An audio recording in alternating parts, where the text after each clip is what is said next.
Hey, what's going on, y'all? It's your boy YouTube Blue coming back at you again. And it's game day. It's Sunday.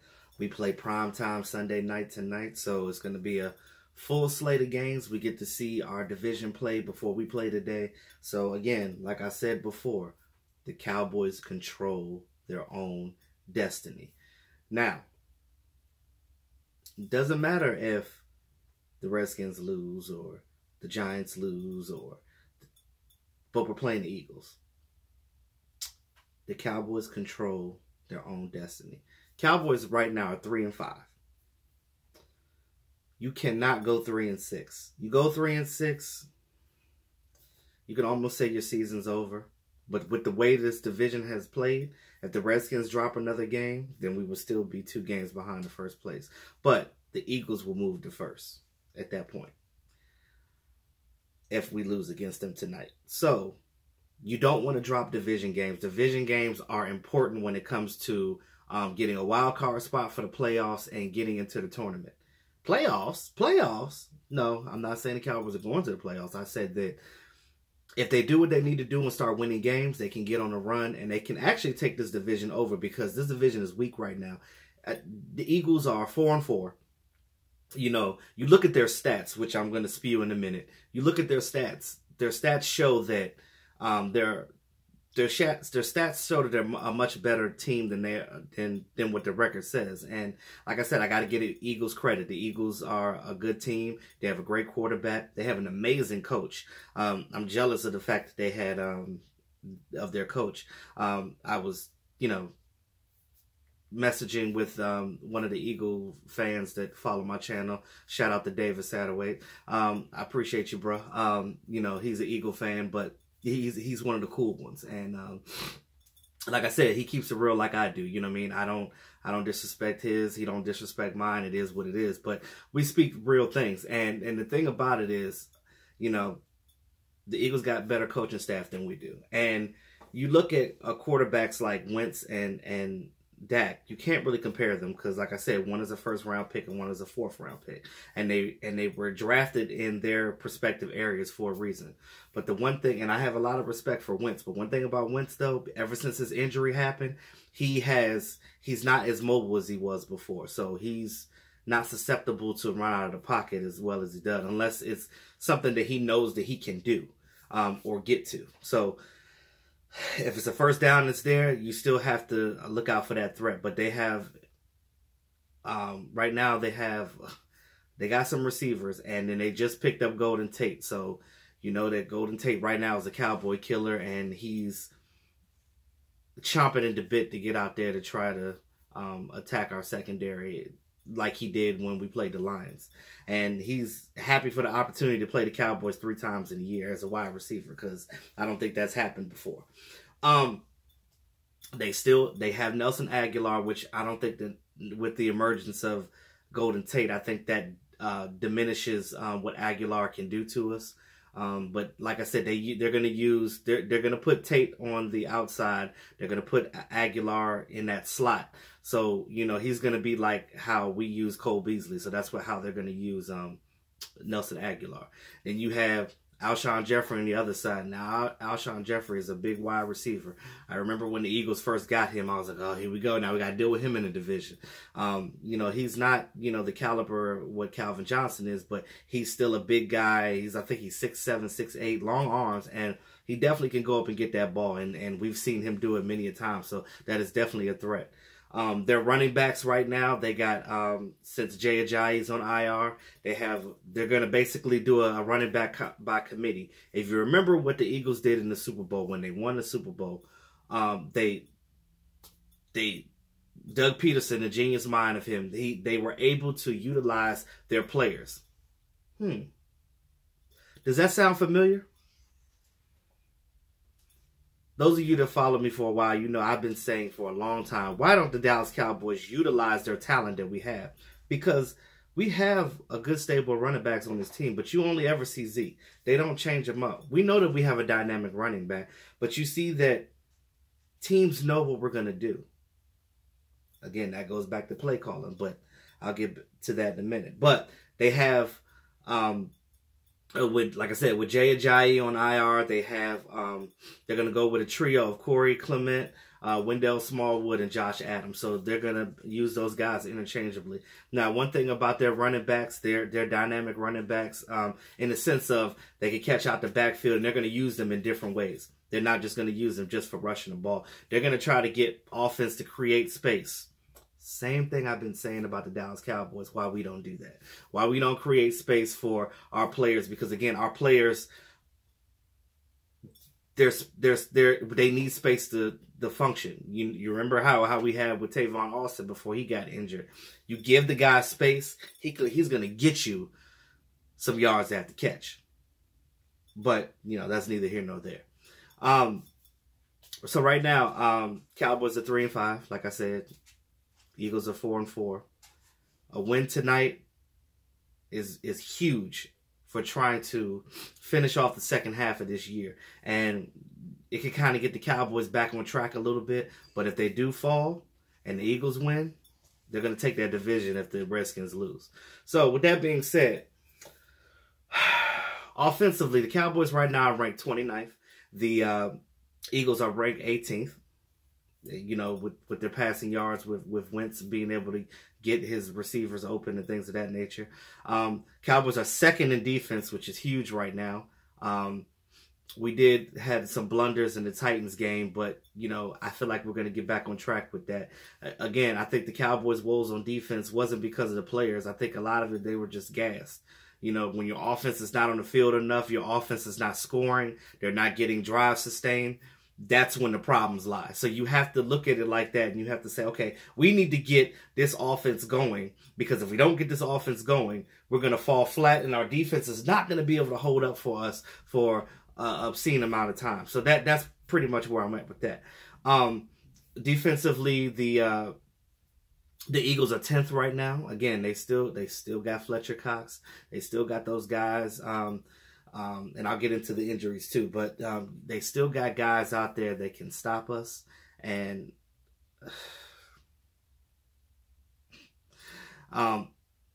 again, their secondary is injured right now, so you can definitely throw the ball on them. If you get it past their front line, you got open space. So again, this is where Amari Cooper is going to be key this game. Passing. Cowboys are dismal 29th in the league. And the Eagles are 16th. In my opinion, there's no reason why passing we should be that dismal. It's not like, yes, our tight ends aren't the best, but again, we got Amari Cooper now. And again, like I was saying before, Dak Prescott cannot be forcing the ball to Amari Cooper. It has to come natural. You got to catch him in stride. If any of you watch tape on Amari Cooper, you know that he is one of the best route running wide receivers in this league. I mean, he is able to elude the cornerback, and he's great against press man coverage. He's able to juke the guy, get on for a short slant. He can go up, cut back, turn around on you. I mean, there's things that he can do that our wide receivers can't do on this team. But he is now your established number one. But because of that, you have to utilize what you have. There's no reason why Cole Beasley only gets one catch a game with Amari Cooper on this team. Those underneath routes, when you have a guy like Amari Cooper getting attention like he does, there is ways to get these other guys integrated. I look at the tape. I don't think that Allen Hurns is trash. I just think that we're not using our team right. You understand what I'm saying? So I'm going to say it again. I do not believe that Allen Hurns is trash. Because, again, I've seen what he did with Blake Bortles, and I don't think that Blake Bortles is a world beater as a quarterback. So, and I don't think that he's that much better than Dak, if at all. So, my whole thing is this. He was able to do things in Jacksonville. There's no reason why he can't do it here. It's not like his skills just diminished because he changed uniforms. Come on now. Like, let's use a little bit of common sense here. So, again, you have an opportunity to get Amari Cooper out here. You got to get him going. Get his juices flowing. You get those underneath routes with Cole Beasley through the middle, short slant routes. Get some yak. You got the emerging Michael Gallup out there. Gallup is definitely going to be a great receiver in the next coming years. You watch. I'm loving what I'm seeing with him. He's getting a good rapport with Dak Prescott, and I like how they're starting to get cohesive. You look at Allen Hurns. Allen Hurns had that double move for that touchdown last game. You got to do more of these things. I'm tired of watching this team and seeing them do something great on one drive and they go back and just drop a goose egg.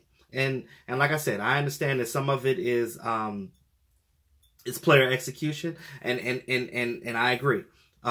You know, with the penalties, that's all players. With the blocking not being had, that's the players. With Dak Prescott either overthrowing a guy or not getting the ball when he should, or fumbling the ball or causing turnovers, Dak said it himself.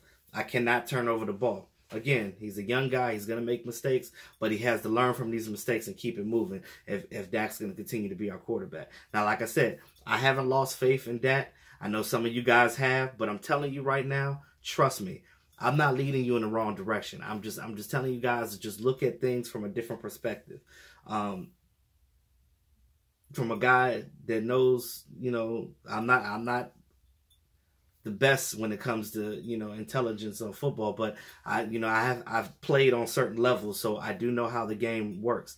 And I do understand that, like, when things happen, it's not just one thing. You know what I mean? Like, you look at, that's why you see a lot of guys when they go to different teams, they play better. Or if they go to another team, they play worse, because it's all about schemes. When that's what scouting is. When you're scouting a player and you know the type of scheme you have, Dak just doesn't fit the Cowboys scheme. So if the Cowboys want Dak to continue to be their franchise quarterback, they have to change the damn scheme. I don't know how many times I have to say this, because they're still using the scheme from when Tony Romo was here.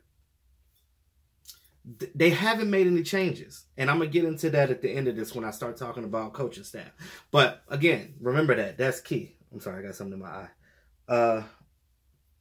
Yeah, so rushing. The Cowboys are 11th in rushing, which, you know, we dwindled down. I mean, at one point in time, we were 5th this year. But and the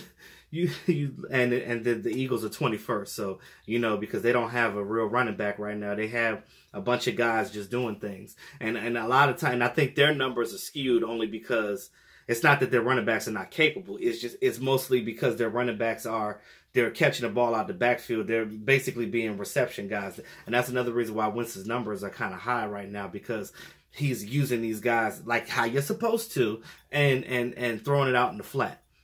Just creating plays. That's what you do.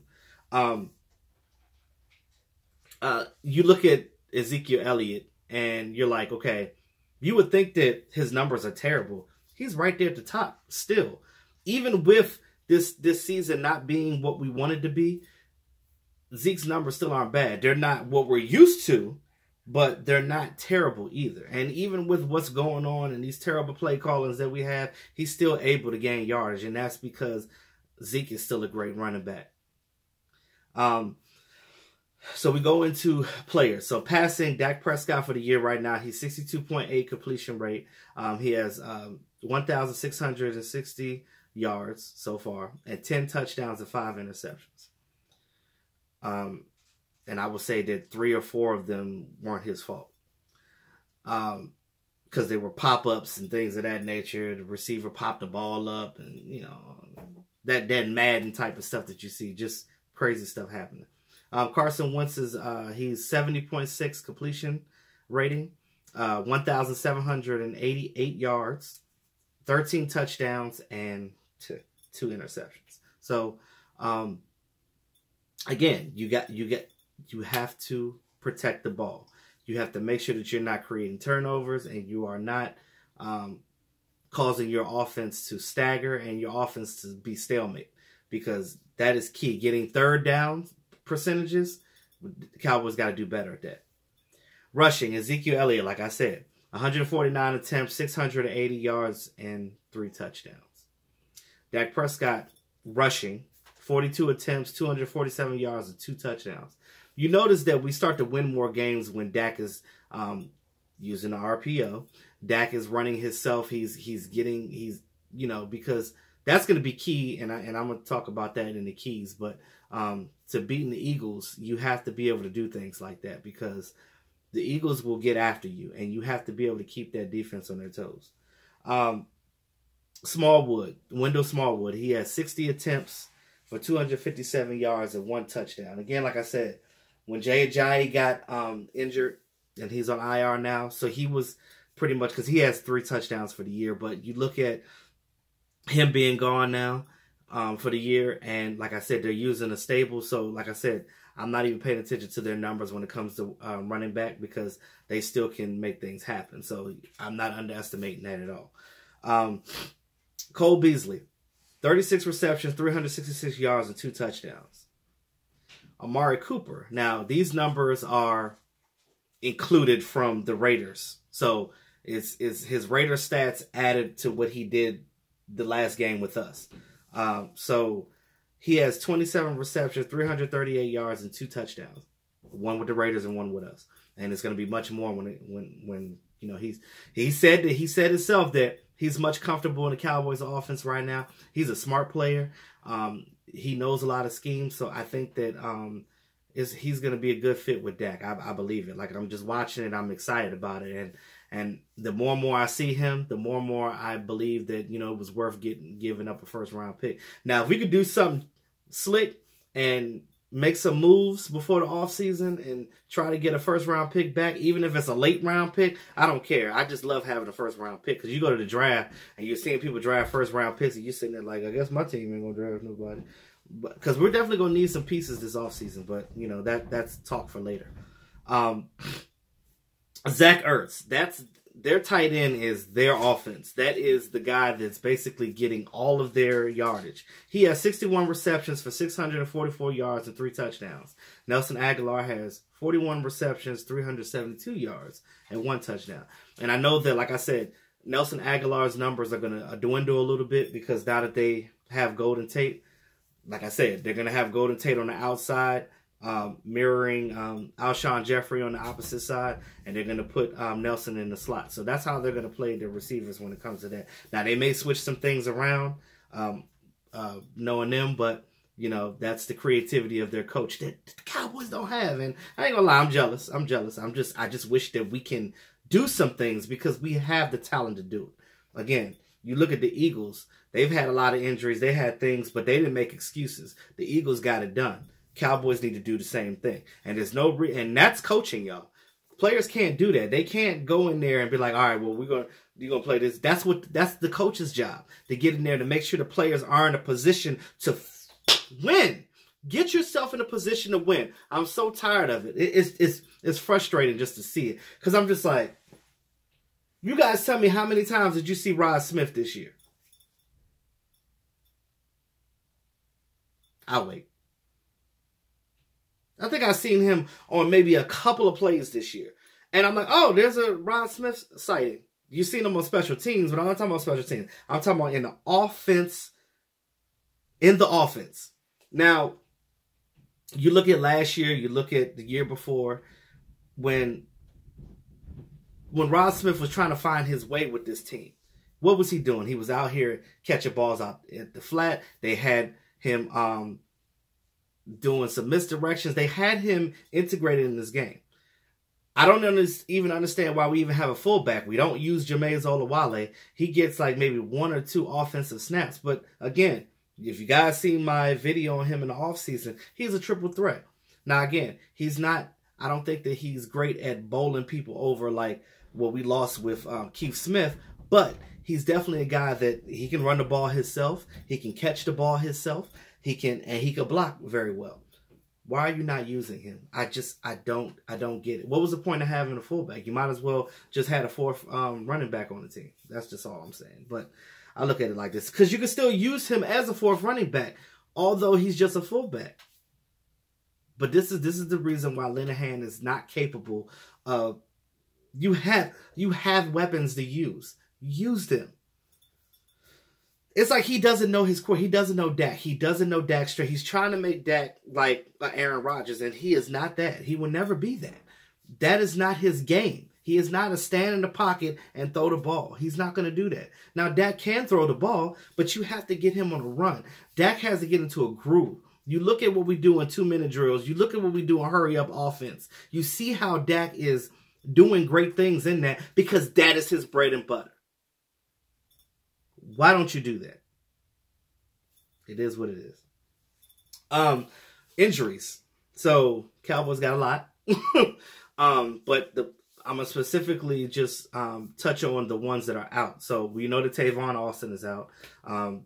Connor Williams is out. He had his knee surgery, so they had to go in there, scope it, clean that knee up, similar to what Randy Gregory had. So he's out, and I think that either Ciafilo or Redmond's playing in his position, but I think it might be Ciafilo. David Irvin is out again. God, we need him on that line. Taco Charlton is also out with his shoulder. Sean Hamstring Lee, he'd probably be out for the year. I don't know.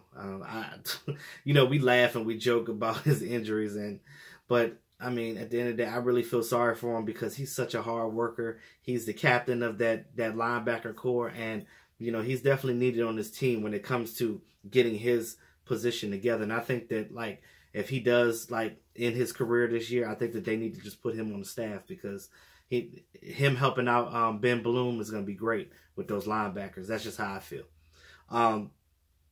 Joe Thomas is still out. Like I said, the linebackers, we haven't even missed Joe Thomas because we got a stable of guys. Of course, with the usuals. We got the backers with Damian Wilson and Justin Marshall-Lillard, and you add a little bit of Chris Covington in there. So, I mean, we're doing some things, and our linebacker core is looking strong, even without Sean Lee. Leighton Vander Esch is showing up. I'm rooting for him to be Defensive Player of the Year, but I don't know if they're going to give it because or Defensive Rookie of the Year, I should say. But, of course, they are biased and they don't like the Dallas Cowboys. So for us to get honors, we definitely have to check box all the marks. You know what I'm saying? All the spaces we gotta be good in. So, we have to go above and beyond more than other teams just to get simple stuff. So that's just the way that goes. So, the Eagles, they're without Darren Sproles. Darren Sproles was supposed to play, but he got hung up with another hamstring injury. So, he's an older guy in this league. So I think that his career could be coming to an end. I don't know. Like I said, I'm not in the Eagles, area, so I don't know what they're going to do with him. But, I've always respected Darren Sproles as a player. He was always a short guy. He's always had his whole career, he was always saying, "Oh, you're too small for this, too small for that." But he was always able to quiet the critics when he played in his prime. But I got a lot of respect for Sproles, but he's not playing this game, which is good for the Cowboys. Jalen Mills, cornerback, he's out, and also Sidney Jones, cornerback, is out for them too. So those two guys are out. So the Cowboys can get some things going against their secondary and get it rolling. So. Couple of keys to the game. Number one, the Cowboys offense has to show up. I'm going to say that again. The Cowboys offense has to show up this game. Scott Linehan has to get his hand out his ass, and he needs to get this scheme right. He needs to get Dak moving. You have Amari Cooper now, like I said. You have to utilize your players. There's no reason why Amari Cooper, Cole Beasley, even Rico Gathers they need to utilize what they have, the talent. You got a big tight end with Rico Gathers. Get him, put him as an H-back. Get him, not even necessarily blocking, just get him on the line next to the right tackle. Put him right there. Snap the ball, act like he's about to block, go out in the flat, give him the ball, and get him some space. Because the confidence in these players is big. You got to get them moving. And I'm saying, because you do these things, the Eagles are not going to know what you're doing. The Cowboys keep doing the same thing over and over again. And these defenses are just they're not even really scheming against us. And it's sad because it's we don't need to do nothing to y'all because y'all not even capable of beating us. So until you beat us, we're gonna keep doing the we're gonna keep doing the same things on defense to stop you guys. That's pretty much what's gonna happen. So number two, you gotta feed Zeke. I know they're trying, but these runs straight up the gut. Come on now. When they got 7, 8 men in the box, you cannot do that. You got to do some misdirection. You have to do some lead draws. RPO.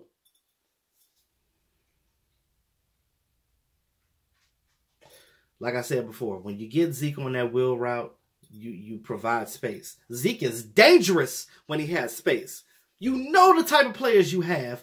Get them to that position where they can do this. And if you don't, you're going to suck forever. Woo! It's so hard being a Dallas Cowboy fan. But as I digress. Number 3, I just said it. RPO. You got to keep the defense on their toes. When Dak is in that groove, and you see drives where Linehan is allowing him to be him, he has a lot of confidence. You can tell when he's not comfortable because he's getting play calls like, oh, I don't want to do that in this situation. Even Alan Hearn said that Scott Linehan was calling plays and stuff that didn't make sense to what the coverage was. I don't know if they're not allowing Dak to audible out of things, but let him do him. Because I'm telling you, Dak would be a much better quarterback if he had a better coordinator. And I'm going to get into that in just a second. It just sucks. And I feel like right now, if they keep Linehan, it is tearing Dak down. And you're going to ruin this young guy's career because you are not capable of being a coach to develop a young player. Dak is still learning. He is still learning. And I hate when people say, oh, this is year 3. Okay. When you put a quarterback in there that's not a first-round pick or a guy that already has mechanic issues coming into the league, Dak wasn't supposed to be a starter right away. I believe that, like, if he would have sat on the bench for 3 or 4 years like Romo did, he would have been great. He's a smart player. It's not like he's dumb. But he had to play on the fly. That's like you getting hired for a job and you're getting a manager position. You ain't never been a manager in your life. You ain't never done that type of work in your life, and you just throw them into the fire and be like, run this meeting. And expect you to succeed. That's where player development comes in. That's what I'm trying to get y'all to understand. Player development is key. We cannot do that. Garrett cannot develop a player. Linehan cannot. He can't do it. Those 2 coaches will be great for seasoned, grizzled veterans because they're already established. But for a guy like Dak that's still learning things and still trying to hone his craft and get better at his mechanics, you need somebody that's capable of doing that. And I just don't know how many times I have to say that. Because again, I'm going to tell y'all right now, the way I look at things, I look at the full body of work. The full body of work. Think of panoramic view. When you're looking at something, you're looking at a picture, and I'm a musician too. So like I even when I hear music, I hear background beats and melodies and things that a lot of people don't pay attention to in songs. It's the same thing with football. When you're looking at something, you got to delve into it. Because if you're just looking at the surface, you're going to be wrong every time. And that's why scouts that are good at getting certain players, because you got to get into the psyche. Because you got to look at it like this. What's going on with this player? How is this player developing? What can this player do for me? How much potential does he have? And is his heart into it? We know that Dak loves football. We know that you know, how his mom raised him before she passed away. Like, she had him, she was strict on him. And again, that's the reason why he hates, he's always nervous to throw the ball deep sometimes, because his mom always got on him about, you know, not throwing interceptions. So, you know, again, he had a great upbringing, you know what I'm saying? Like, but he's a smart guy. I just think that, like I said, I know that he's not elite, and I don't think that he will ever be. I don't need him to be elite. I just need him to do his job. And he can't do his job when you have a boss that's not allowing you to do the things that you can do well. That's all I'm saying. And I'm done with that. Number 4, defense got to hold up. Now, I understand that, like I said, the defense's issues weren't because they were incompetent, but because when your defense is on the field too long, they're going to get tired, they're going to get gassed out, and they're going to miss assignments, and the offense is going to take full advantage of that. So our offense our defense is predicated on how well our offense is doing. If our offense is scoring and they're sustaining drives, when Cowboys win games, what is the rhetoric? Time of possession. Time of possession is huge. When the Cowboys have the ball 5 minutes and they're just driving downfield, carving up the defense. That's what they need to do. Time of possession. Don't even give an opportunity for Carson, because we know what Carson Wentz can do. So, you know, you don't even need that opportunity. You need to hold the ball as long as you can, sustain drives, and score in the red zone, because we're not doing too well in that category right now. Third down completions. Complete the damn third down. Live to see another round, another series. So, again, defense has to get third down stops. You got to get them off the field and get your offense back on the field. Turnovers, interceptions. This is what we need right now. We need more turnovers. We need interceptions, because we're in the lower tier when it comes to that category. But again, we have a good defense. Like I said, Byron Jones is rated the best corner in the league right now. So use your players. Use them. That's all I got to say. So, just a quick thing before I end this. I know you guys probably saw the report this morning come out that during the bye week, the Cowboys were thinking about getting rid of Scott Linehan, and I just wish they would have done it. But what did I tell you guys before? You don't quit a job until you got a new one, right? So you don't fire people until you have a contingency plan on bringing somebody in. Now, we know, as much as we want Jason Garrett out of here, Jason Garrett is not going to be fired in mid-season. They're going to keep him at least to the end of the season. And again, that all depends on how the Cowboys are doing as well. But we already know if anybody's going to leave, it's going to be Linehan first. But if they're going to replace the coach, they were looking at Lincoln Riley, which is the coach of the Oklahoma. Baker, if you don't know, that's Baker Mayfield's old coach, and you've seen what he's done, and you know, Heisman guy and things of that nature. But you look at Baker Mayfield, and you see what he's done at the collegiate level, and again, I think that Lincoln Riley would be good, not just as a coach, but even if he just comes in and be the offensive coordinator for Dak. If you follow Dak's career from Mississippi State, you see the things that he was doing in college when Urban Meyer was there. You look at this. He definitely he needs a collegiate level mind when it comes to that, because the way he plays, again, a mobile quarterback, Lincoln Riley is a good coach for that, and I think that would be a good fit if he were to come here. So, with that being said, y'all, that's all I have for you right now. Go Cowboys. Game predictions. It's hard right now. It's hard to keep trying to say the Cowboys are going to win, because their back's against the wall right now, and the Eagles' back's against the wall too. So, but everybody's saying that the Eagles are going to win. I'm always going to root for my Cowboys all day, every day. Cowboys are funny like that. When you think that things are grim and you think that they have no way of beating a team like the Jaguars, they somehow find a way to do it. And whenever they're counted out, they come through and win. So I'm going to say the Cowboys win today just off a whim. I may be stupid for saying that, but it is what it is. I love my team, and I'm always going to be biased when it comes to that. But I'm also realistic, too. I know the Eagles have firepower. I know what they're able to do. But it's not like we suck to the point that we can't win this game. But we have to be smart. We have to call the right plays. We have to not get penalties. We have to not turn over the ball.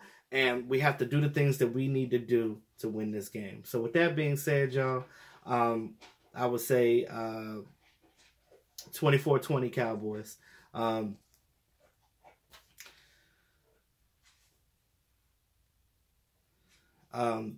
Game-winning field goal by Brett Maher to make it 24. So with that being said, y'all, this is your boy E2 Blue, always keeping it real. Let's go Cowboys.